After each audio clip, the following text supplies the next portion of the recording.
Now, £18 million of the £630 million awarded in potentially fraudulent PPE contacts has been recouped, we're being told. The amount recovered branded pitiful, though, by the Lib Dems, saying it's adding insult to injury.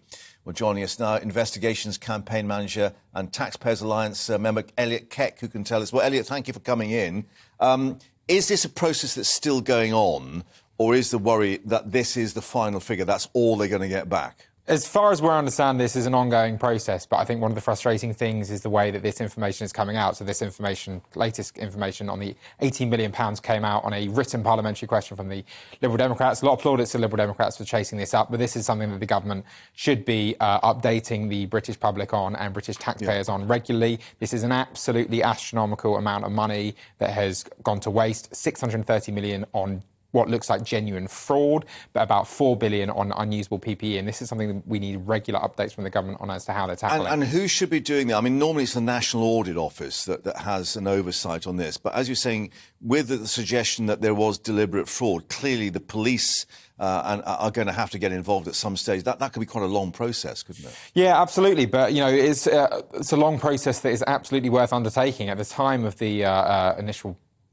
beginning of the COVID pandemic, when there were all these schemes coming out, we suggested amending the Fraud Act to actually... VIP law. Yeah, exactly. We suggested amending the Fraud Act to make specific provision for fraud under some of the schemes that were being implemented, and that's something that, you know, is probably too late to do now. But we need really specific task force set up. We need concrete information on how many people are working on this, the actions they're taking, which companies they're going after. The government, you know, there's lots of areas where the government is very transparent on, but this is something where the government needs to be much more transparent. And do we know any more about the due diligence that went on, the contract tendering and so on, that one imagines, you know, there's a structure in place for any government contract that you've got to go through all the paperwork. It doesn't seem to have happened in this case. Well, you know, we only know what the government says and then what is then revealed drip, drip, drip in the months and the years after. So the government say that they did follow due diligence on all of these contracts. Obviously, there was provision for it to be sped up. But then, you know, in the months and years after, we've seen the Michelle Moans and the many other cases where clearly something has gone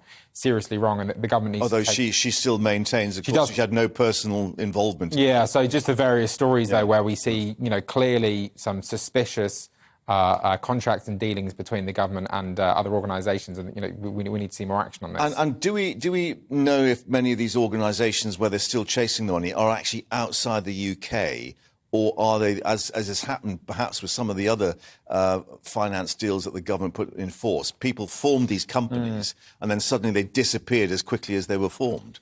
Yeah, I mean, that's going to be a case with many of these companies. Some of the funds won't be recoverable, but I think what's really, really striking is that when government is spending taxpayers' money, it's willing to put in the time and the effort, but when it's trying to recover taxpayers' money, I think there's a real concern that they're not willing to put in that effort and they're not willing to put in the resources. Government is very good at spending taxpayers' money, but it's not so good at saving it.